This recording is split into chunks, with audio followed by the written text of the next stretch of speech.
Good afternoon, friends. Welcome to our YouTube channel, Mechanical Engineering Classes. I am Prince Tyagi, lecturer Mechanical. Friends, आज से हम एक नए subject पर video बनाना शुरू कर रहे हैं और हमारे सब्जेक्ट का नाम है मैकेनिक्स ऑफ सॉलिड, जिसे हम ठोस यांत्रिकी भी कहते हैं।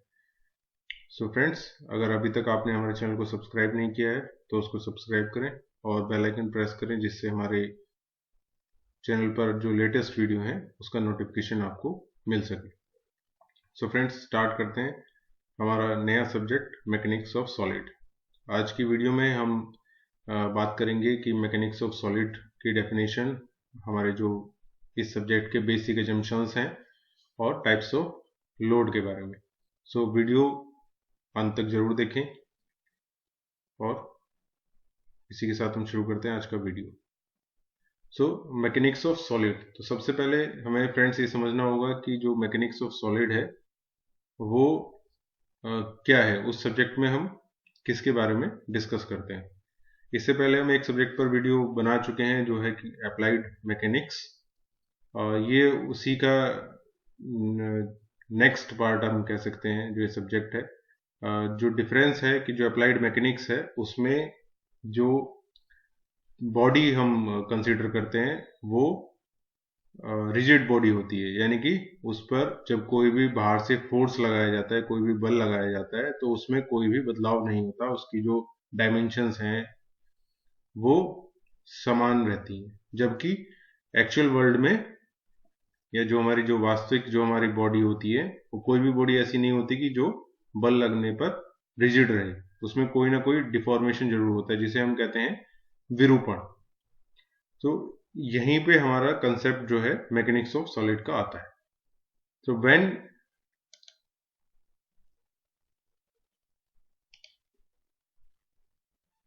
when an external force is applied on a real body, the body tends to go under some deformation। तो जब भी हम किसी रियल बॉडी पर कोई भी एक्सटर्नल फोर्स हम लगाते हैं तो उसमें क्या होता है, एक डिफॉर्मेशन होता है, यानी कि उसमें विरूपण होता है। अगर फोर्स है, कंप्रेसिव फोर्स है, यानी कि अगर हम किसी बॉडी को दबा रहे हैं तो उसमें उसकी जो डायमेंशंस हैं, जो उसका साइज है वो कम हो जाएगा, और ऐसे ही अगर हम उसको खींच रहे हैं तो उसका साइज बढ़ जाएगा। इसी को हम बोलते हैं डिफॉर्मेशन। इसके बारे में हम आगे डिटेल में बात करेंगे। लेकिन कोई भी बॉडी होती है उसकी कुछ अपनी मैकेनिकल प्रॉपर्टीज होती हैं, जिसको हम कहते हैं यांत्रिक गुण, जिसकी वजह से वो बॉडी इस डिफॉर्मेशन का क्या करती है, इस डिफॉर्मेशन का प्रतिरोध करती है। यानी कि जब हम फोर्स लगाते हैं तो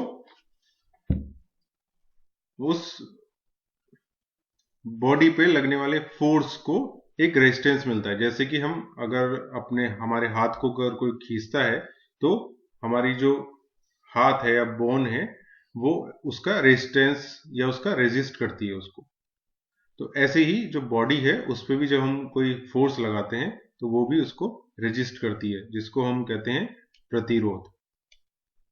the mechanics of solid is concerned with the study of internal forces and associated changes in the geometry of the components involved। तो जो मैकेनिक्स ऑफ सॉलिड है वो सब्जेक्ट हमारा, इस सब्जेक्ट में हम डिस्कस करते हैं कि जो इंटरनल रेजिस्टेंस यानी कि जो प्रतिरोध उस बॉडी में डेवलप हो रहा है उसके बारे में, और साथ ही जो हमारे बॉडी में चेंजेस होते हैं उसके बारे में हम मैकेनिक्स ऑफ सॉलिड में पढ़ते हैं।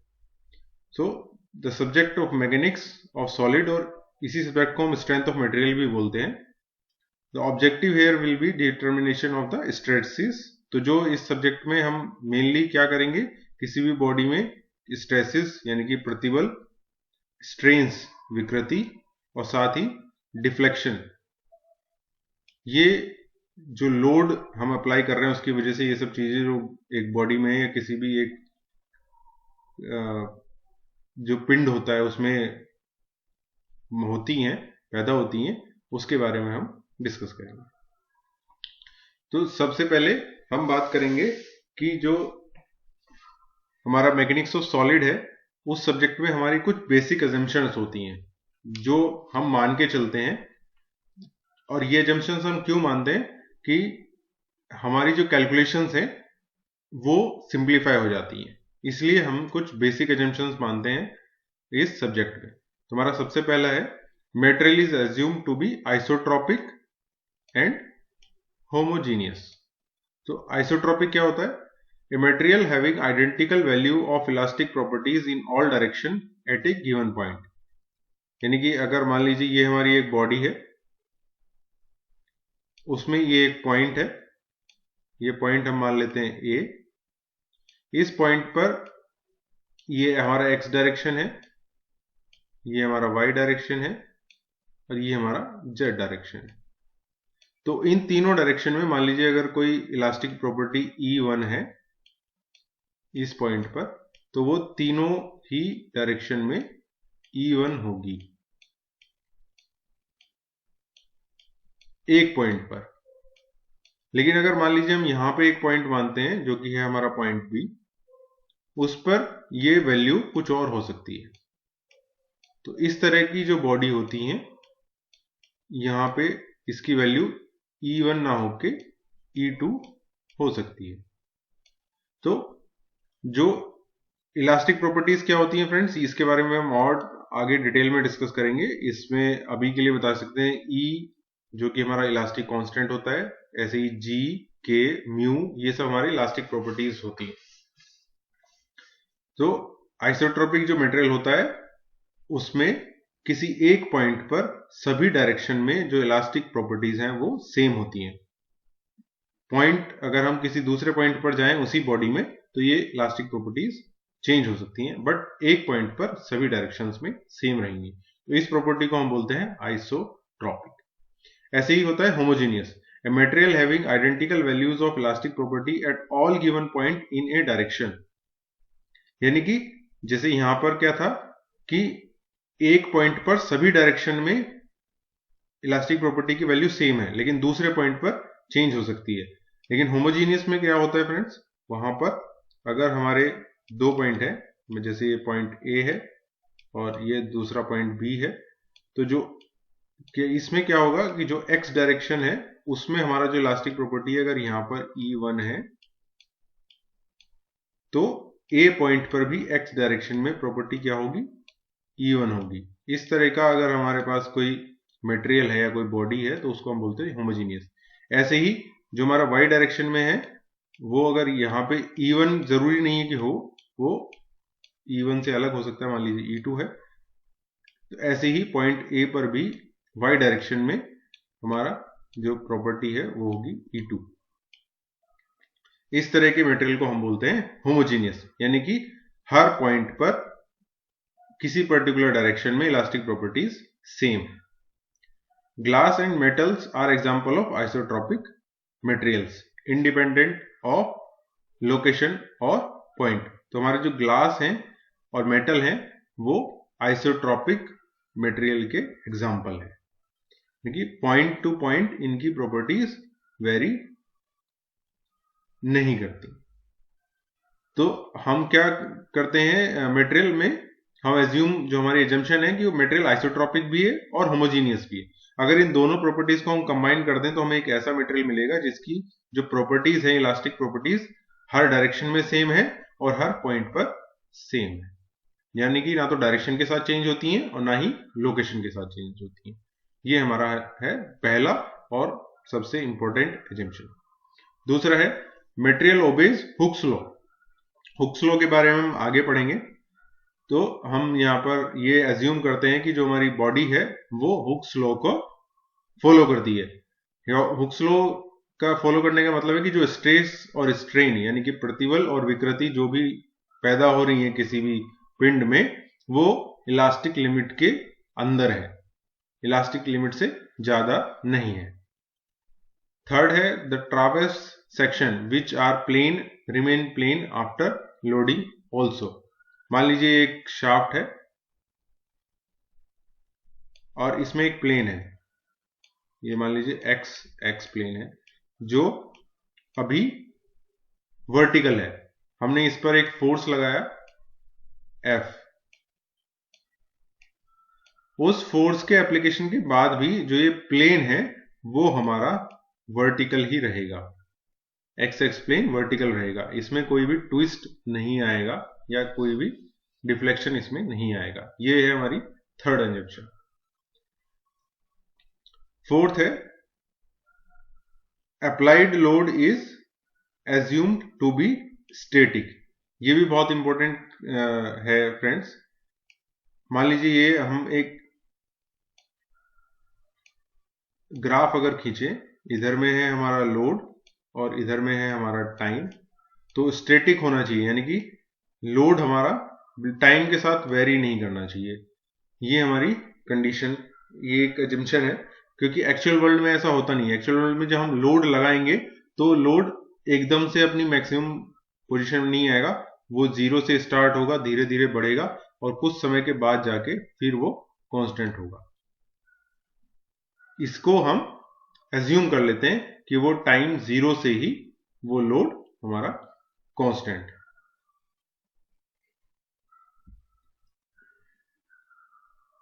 नेक्स्ट है friends, effect due to self weight of the component is neglected.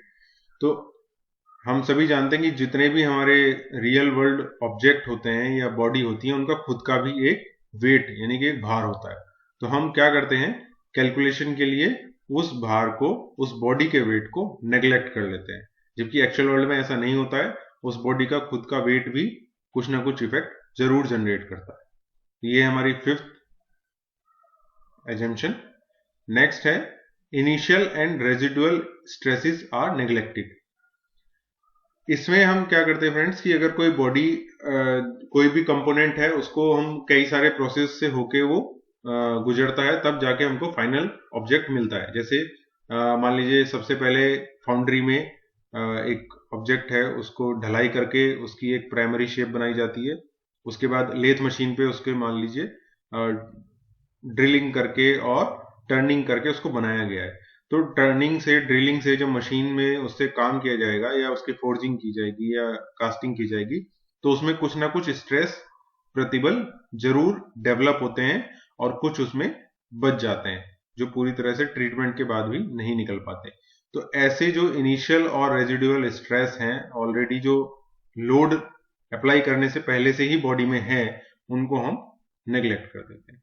तो ये हमारे जो एजम्पशंस हैं, ये बहुत ही इंपॉर्टेंट है और इनको मानने के कारण जो है वो है कि हमारी जो कैलकुलेशंस हैं वो बहुत ही आसान हो जाती है। सो नेक्स्ट है फ्रेंड्स लोड। तो सबसे पहले हमें पता होना चाहिए कि लोड या बोझ वो क्या है।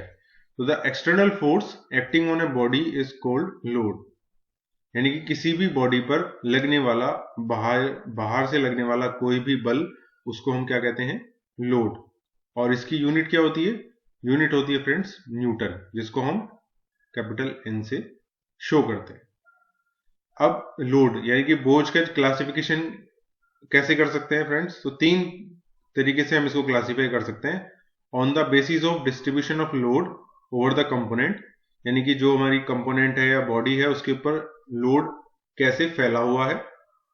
नेक्स्ट है on the basis of nature of load, वो कौन से प्रकार का है। और थर्ड है on the basis of change in the load with respect to time, यानी कि समय के साथ लोड में क्या बदलाव हो रहा है। तो इन तीन क्राइटेरिया के हिसाब से हम लोड को क्लासिफाई कर सकते हैं। एक एक करके इसको फ्रेंड्स डिस्कस करते हैं आगे। सबसे पहले है on the basis of distribution of load, यानी कि जो हमारा कंपोनेंट है उस पर हमारा लोड कैसे बटा हुआ है। सबसे पहले आता है कंसंट्रेटेड लोड, यानी कि कंसंट्रेटेड, जैसे कि हम नाम से इससे समझ सकते हैं, कंसंट्रेटेड लोड यानी कि वो एक ही बिंदु पर सारा का सारा लोड कंसंट्रेटेड है, जैसा कि हमने यहाँ पर इस फिगर में दिखाया कि जो हमारा लोड P है वो एक पॉइंट पर लगा हुआ है। A load acting at a point on an object is known as concentrated load, यानी कि किसी भी बॉडी पर अगर कोई ऐसा लोड लगा हुआ है जो सिर्फ एक बिंदु पर कार्य कर रहा है, तो उसे हम बोलते हैं कंसंट्रेटेड लोड। दूसरा है यूनिफॉर्मली डिस्ट्रीब्यूटेड लोड, या इसको हम शॉर्ट फॉर्म में यूडीएल भी बोलते हैं। तो इसको हम हिंदी में बोलते हैं फ्रेंड्स समान रूप से जो बटा हुआ लोड होता है उसको हम बोलते हैं यूडीएल। यहाँ पे आप फिगर में देख सकते हैं कि ये जो लोड है वो पूरी की पूरी बीम पर समान रूप से लगा हुआ है। A load which is spread over an object in such a manner that each unit length is loaded to same extent is known as uniformly distributed load. यानी कि प्रत्येक दूरी पर समान रूप से लोड लगा हुआ है. ये जरूरी नहीं है कि पूरी की पूरी बॉडी पर ही लोड लगे, जैसे कि दिखाया है, ये आधी बॉडी पर भी या किसी भी लेंथ के लिए लग सकता है, लेकिन जितनी भी दूरी पर लगेगा वो समान होगा. नेक्स्ट है यूनिफॉर्मली वेरिंग लोड, यानी कि जो हमारा लोड है वो जो है वेरी कर रहा है, एक बिंदु से दूसरे बिंदु तक वो वेरी कर रहा है. जैसे कि आप यहाँ पे फिगर में देख सकते हैं कि लोड है हमारा, इस सिरे पर लोड है 0 और दूसरे सिरों पे वो जाते जाते वो मैक्सिमम हो रहा है. तो ये क्या है, लेकिन ये जो 0 से मैक्सिमम हो रहा है ये एक समान बढ़ रहा है, इसलिए ये यूनिफॉर्मली वेरिंग लोड है. A load which is spread over a beam in such a manner that its extent varies uniformly on each unit length is known as uniformly varying load. यानी कि प्रत्येक लंबाई में जो एक समान रूप से बढ़ता है, ऐसे हम लोड को बोलते हैं uniformly varying load. Next criteria है friends on the basis of nature of the load, यानी कि जो हमारा लोड हम लगा रहे हैं या उस बॉडी पर किसी भी बॉडी पर लग रहा है वो उसकी प्रकृति कैसी है, उसका नेचर कैसा है. तो सबसे पहले आता है टेंसाइल लोड या तनाव बल जिसे हम कहते हैं.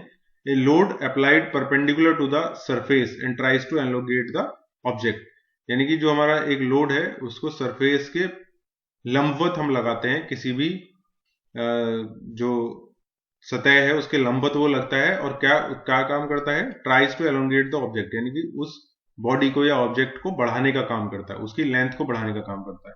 जैसे कि आप यहां पर देख सकते हैं, ये पहला है, ये हमारी टेंसाइल है फिगर, ये एक सिलेंड्रिकल रॉड है हमारे पास और इसकी जो क्रॉस सेक्शन है उस पर फोर्स F लग रहा है और ये क्या कर रहा है, इस रॉड की लंबाई को बढ़ा रहा है. तो ऐसे लोड को हम बोलते हैं टेंसाइल लोड. दूसरा है कंप्रेसिव लोड, जिसको हम संपीड़न बल भी बोलते हैं. ये क्या करता है, ये तनाव का टेंसाइल लोड का ठीक उल्टा है. ये भी जो सरफेस है उसके परपेंडिकुलर ही काम करता है, लेकिन क्या करता है, ये ऑब्जेक्ट की जो हाइट है या लेंथ है उसको कम करने का काम करता है. जो आप यहाँ पर दूसरी फिगर में देख सकते हैं कि ये लोड F लग रहा है, लेकिन ये क्या कर रहा है, ये इस रॉड की जो लंबाई है उसको घटाने का काम कर रहा है. तो ऐसे लोड को हम बोलते हैं कंप्रेसिव लोड. तीसरा है शीयर लोड या फिर कर्तन बल. ठीक है, a load applied parallel to the surface and tries to skew the object. अभी जो ये पहले हमने दोनों डिस्कस किए हैं टेंसाइल और कंप्रेसिव, इसमें आप देख सकते हैं कि जो लोड है वो सरफेस के परपेंडिकुलर लग रहा है, लेकिन जो टेंसाइल शियर फोर्स होता है वो सरफेस के पैरेलल लगता है और क्या करता है, जो बॉडी है उसको स्क्यू यानी कि उसको ट्विस्ट करने की या रोटेट करने की कोशिश करता है. तो ऐसे बल को हम बोलते हैं shear force. नेक्स्ट है friends on the basis of change in load with respect to time, यानी कि जो समय के साथ हमारा जो लोड है उसमें अगर क्या चेंजेस हो रहे हैं उसके बेसिस पर हम जो हमारा बल है या लोड है उसको क्लासिफाई कर सकते हैं. तो इसमें सबसे पहले आता है स्टैटिक लोड या फिर अचल बल जिसको हम कहते हैं.